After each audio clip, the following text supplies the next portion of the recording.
And if Israel is moving in the opposite direction, then everything is on the table. And you would be prepared to... Everything is on the table. A question about Israel. Will you make American aid conditional on a freeze to settlement building? Right now, Netanyahu says that he is going to take Israel in a direction of increasing settlements. That does not move us toward a two-state solution. It is the official policy of the United States of America to support a two-state solution. And if Israel is moving in the opposite direction, then everything is on the table. And you would be prepared to... Everything is on the table.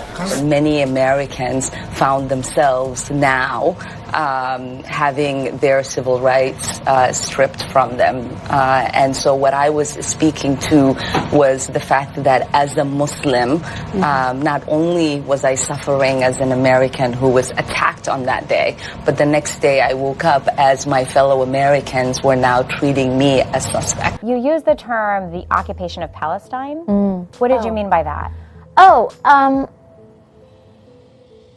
Honestly, I've never felt more Palestinian than I ever felt in Congress, even in Palestine when I'm visiting my grandmother. And you said, Israel is hypnotizing the world with what they're doing. The idea of Jewish people hypnotizing anyone is part of the stigma that led to many of them, the Holocaust and many of the hate crimes against them. Defending that, and nobody ever gets to have the broader debate of what is happening with Palestine. For me, I want to talk about the political influence in this country that says it is okay for people to push for allegiance to a foreign country. Why is it okay for me to talk about the influence of the NRA, of fossil fuel industries or big pharma, and not talk about a powerful lobbying group that is influencing policy? And Congresswoman Omar recently just said that she compared Israel to Iran. Well, I disagree with the comments comparing Israel to Iran. Okay, people like me get strung up in Iran. So the idea that what's going on is equivalent is just wrong.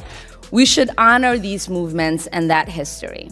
And we should honor our commitment to the principles that say we must hold our friends to the same standards as we hold our adversaries. As my colleague who just spoke used the frequent use of the words honestly and honest, let's just get to a lot of what's left out.